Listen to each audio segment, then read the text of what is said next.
Hola a todos, estamos acá nuevamente en Economía sin falacias y hoy te vamos a hablar de algo muy particular, que es un estado de la India que se llama Kerala.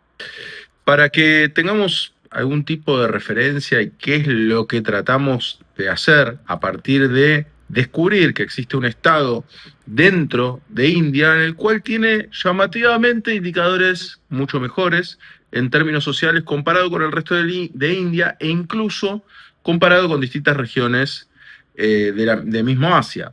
Con lo cual es bastante interesante y nos propusimos tratar de investigar acerca de este tema. Como ustedes bien saben, a los seguidores de este canal, hemos viajado a muchísimos, decenas y decenas de países en el mundo y hemos entrevistado a economistas, sobre todo de cada uno de los países del mundo que hemos visitado, los cuales fueron muchos, lo cual todo lo pueden ver aquí mismo en este canal.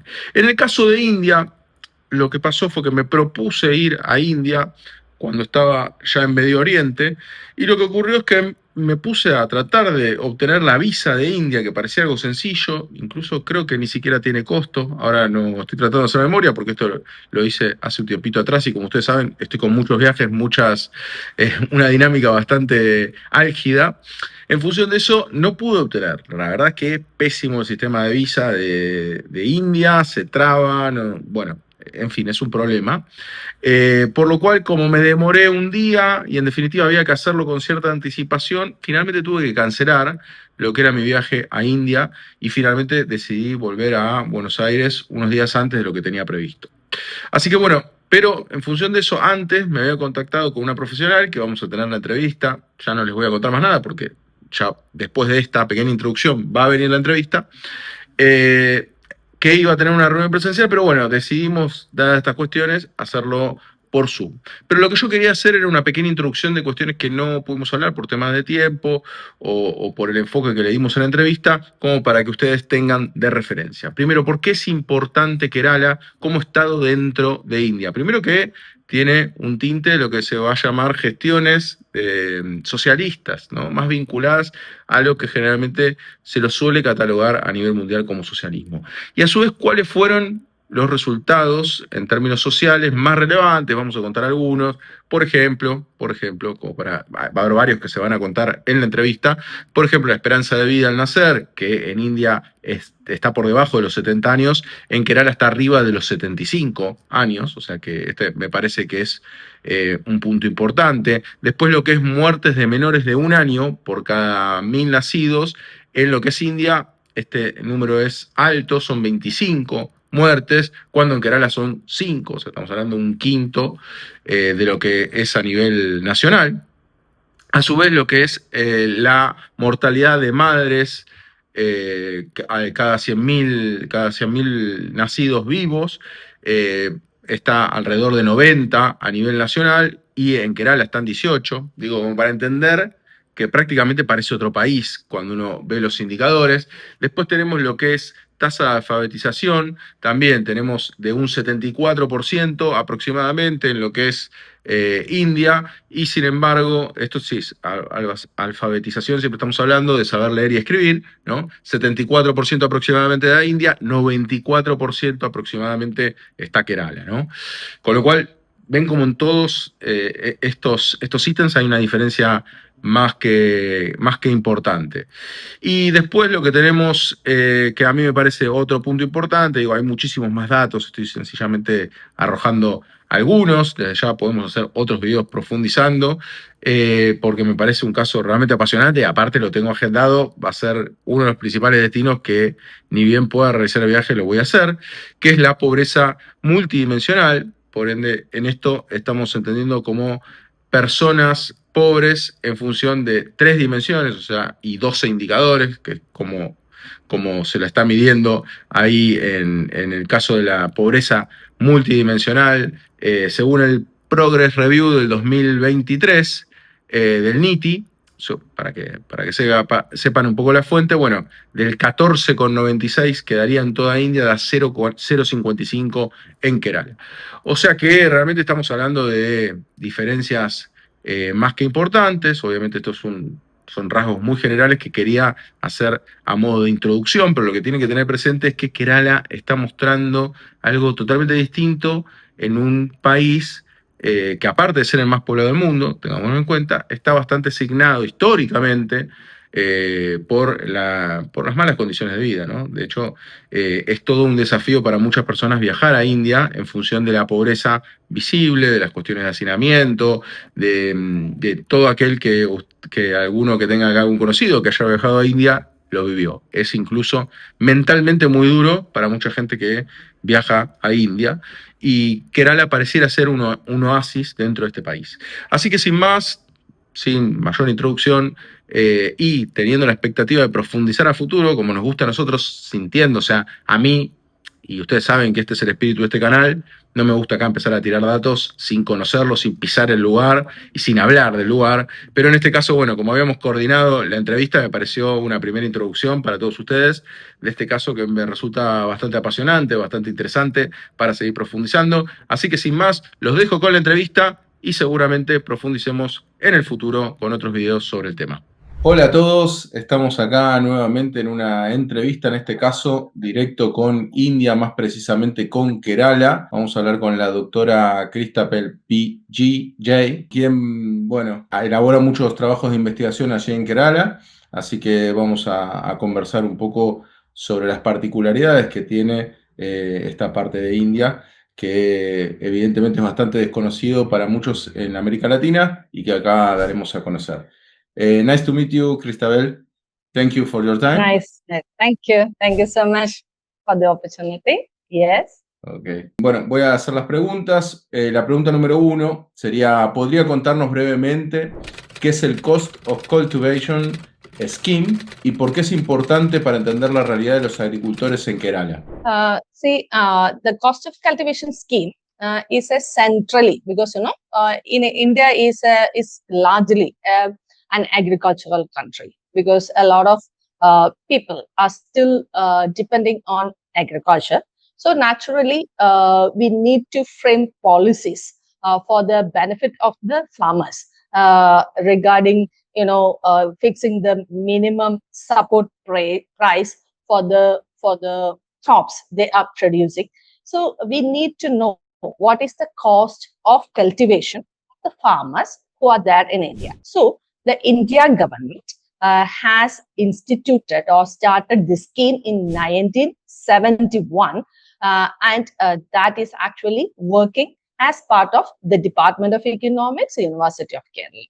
So I am the honorary director of the cost of cultivation scheme in the state of Kerala. So what we do is that we collect the data from the farmers on cost of cultivation, how much cost they incur while they cultivate different crops like coconut, rice, sesame, groundnut, so on. So that we will find out what kind of policies we can frame for the benefit of the farmers. So it is very much important as far as the farmers are concerned, because their welfare, their sustainability in the agricultural activities is based on the policies which are framed by the government. So that is the reason why we still have this scheme, and we are collecting the data from the farmers. We do the analysis and we convert it in the form of policies for the benefit of farmers. Okay, thank you. Desde su experiencia, ¿cuáles son hoy los principales desafíos económicos que enfrentan los pequeños y medianos agricultores en Kerala? Kerala is a state which is there in the southern part of India, and it is a very small state, small province.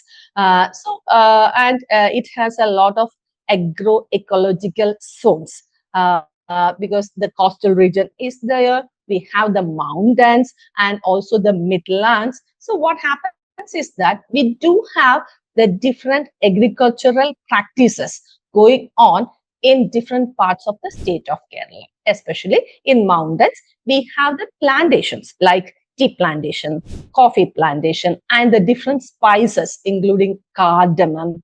And we also have cashew nuts. So we do have that kind of cash crops. Likewise, we also produce rubber in huge quantity. So different crops are there. In addition to that, we also have the food grains like rice and also the millets and the other minor crops like groundnut and vegetables, the horticultural products, and also the vegetables. We have a wide variety of crops we are producing in the state. And it is interesting to note that the state is a small state with not that much land which is available for agriculture. And another peculiarity of Kerala is that Kerala is a state with high population density. So naturally, people need a place to live in. Okay, so the area under cultivation is very less. So naturally, the farmers who are there in Kerala are not large farmers. They are small farmers and medium farmers. Naturally, they are having a lot of challenges. One of the major challenges is that of the high cost of production. So we all know that when the farmers, when they are very having very small land holdings, they can't go for the machinery. They can't go for any capitalist mode of production. They have to be there, and they need to find the production on their own, their capital. So the cost of production is very high in Kerala. That is a major problem. And not only the cost of production, it is not only the labor, but also the other inputs, including seeds, fertilizers. That is actually not that much cheap in Kerala because of a lot of things. And as I mentioned earlier, the land holdings are small and they are fragmented in nature. So that, you can't go for high productivity increasing techniques or capitalistic mode of production, that kind of things. It is not that much easy. And another thing, all the countries in the global south, we are facing is that of the price instability. The crops, when they produce and when they bring it to the market, they may not get what they have invested during the production process. The cost of cultivation is high, but the price is also unstable in nature. So the prices are unstable. Naturally, they feel it very difficult to sustain the agricultural processes or agricultural activities for a long time. And another thing is that in countries like India, we do have intermediaries, because the farmers, they produce and they can't sell it on their own. There are some intermediaries they will be working on, and they exploit the farmers. So that kind of issues are there. And we all know regarding the climate change issues. So Kerala is a land area which is near to the sea, so that all the climatic changes, including the tsunami, including the cyclones, including the floods, they are affecting the people in Kerala, the population of Kerala. At the same time, the agricultural activities of Kerala. These people who are engaged in agriculture, they are facing all these multiple kinds of challenges in the state. Thank you. Muchas veces se dice que Kerala muestra indicadores sociales y rurales mejores que otras regiones de India. ¿En qué datos concretos se ve esta diferencia y a qué factores usted lo atribuye? So that is a nice question, wonderful question, because Kerala is always known for the social indicators, the indicators which are very much famous and very much high compared to that of not only India, but also many parts of global southern countries. Okay, so I'll tell you some indicators, some values like literacy rates. Literacy rates is something around 100%. It is 96% official rates. It is 96%. And as far as the life expectancy is concerned, it is 75%, 75 years for the people. And for females, it is much higher than that, around 80 years. The women, they live in Kerala. And also when it comes to infant mortality rate, that is a very, very astonishing kind of a value we do have. It is less than 10 for 1,000 live births. So that is very unique as far as Kerala is concerned.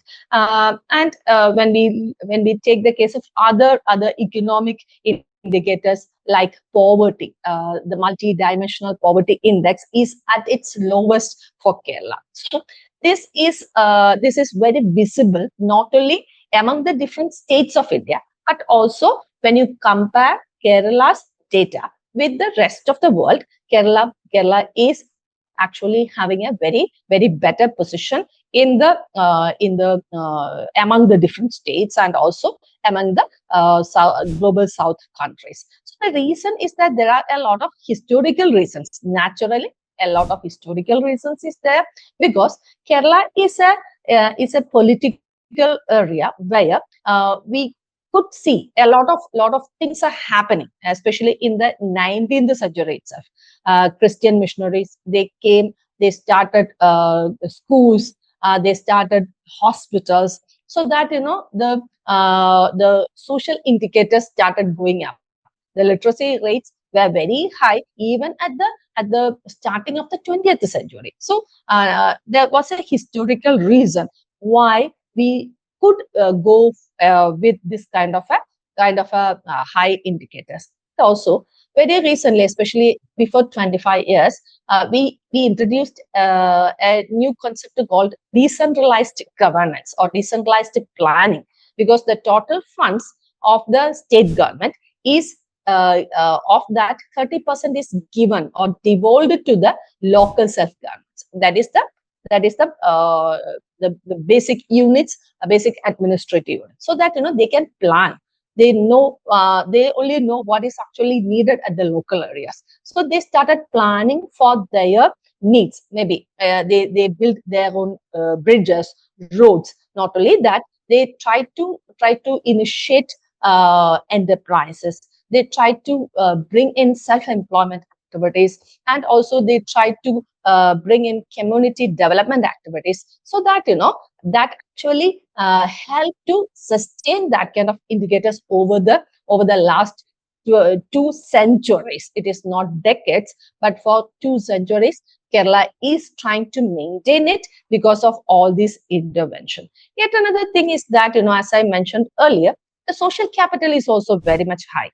One interesting example I would like to bring in here is that of Kudumbashree. Kudumbashree is a women organization.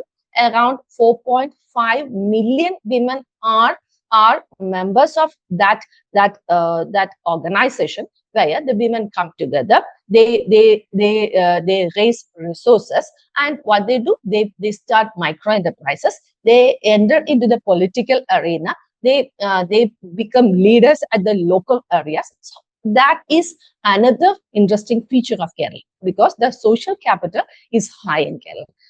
Another thing is that because of the nearness to Gulf countries, especially Saudi Arabia, UAE, that kind of countries, many people, they migrate. We have a huge migratory population, so they migrate. They send in the remittances, so that the remittances actually also help the economic development, social development of the state. So these are the reasons why Kerala could show the higher level of indicators, especially in social as well as economic indicators. And the most interesting feature is that, as you have mentioned in the question, there is not much differences between urban and rural areas. Okay, so the development we can see almost same across the urban and rural areas. So that is the interesting part of Kerala's development experience, or we call it as Kerala model development. Thank you. ¿Qué rol tienen las políticas públicas y las instituciones del Estado de Kerala en sostener o mejorar las condiciones de vida en las zonas rurales? What I always feel when it comes to the welfare of the state, especially in the Constitution of India, we still believe that India follow a socialist kind of a development. So socialist kind of development path means you bring the people at first. Okay, the people are the most important persons, and the welfare play a very important role. And the governments, they always feel that the welfare of the people, that play a very important role in determining the economic development of the state. So naturally, the public policies and the institutions, they have a huge role in improving the conditions of people in urban as well as rural areas. So what happens is that the as mentioned earlier, Kerala, especially if we take specifically, the public policies were very strong, especially when it comes to the midday meal. The children who are going to school, they are assured with good food, nutritious food during when they are there at school. So that is a very revolutionary kind of a program we started in 1980s itself. Likewise, we also have very good family planning programs where the number of children in the families, they have come down, and now it is something around, the fertility rate is very low, and we are something about the replacement rate of 1%, because we are in the third stage of demographic transition. So the state play a very important role in intervening into the different aspects. Another thing is about the female literacy and education, because a lot of females, they are enrolled in the schools, colleges, universities, so that they can secure education, and they can find positions in the different sectors of employment, that actually has helped to improve the living conditions in both rural areas and urban areas in Kerala. So the state played a very important role. And one more thing I would like to add, Kerala is one of the states which still have a communistic government is in power. An elected communist government is in power. That is actually very rare in many parts of the world, because we all know that politically speaking, in many of the places in the world, they have the right wing activism, that kind of things are happening. But still, in Kerala, the left parties, left political parties, they are elected by the people, they are in power. So naturally, the socialism is still in their public policies, and also the different institutions which are going or running in the state, like that of cooperatives. We do have a lot of cooperatives. That cooperatives are working in different sectors. They work among the traditional farmers. They work among traditional people who are working in the traditional industries. The cooperatives are there among women, among different occupational groups like tailors or pot makers. So naturally, that kind of institutions are also play a very important role, and the state is supporting that kind of investments or institutions that actually help to improve the situations which are there in the rural areas. Ok. Last question. Si tuviera que mencionar una o dos lecciones de Kerala que podrían servir a otros países para fortalecer su mundo rural, ¿cuáles serían? Okay, so that's a great question. Wherever I go, I usually get these kind of questions. That is, what are the lessons the rest of the world can learn from Kerala? So the first lesson, what I always feel is that the word development, as an economist, I always have a contested feeling about the word development. Development is defined in different manner. If you take the case of development of a nation, we always say that it is measured by GDP, gross domestic product. I always have a different view about development.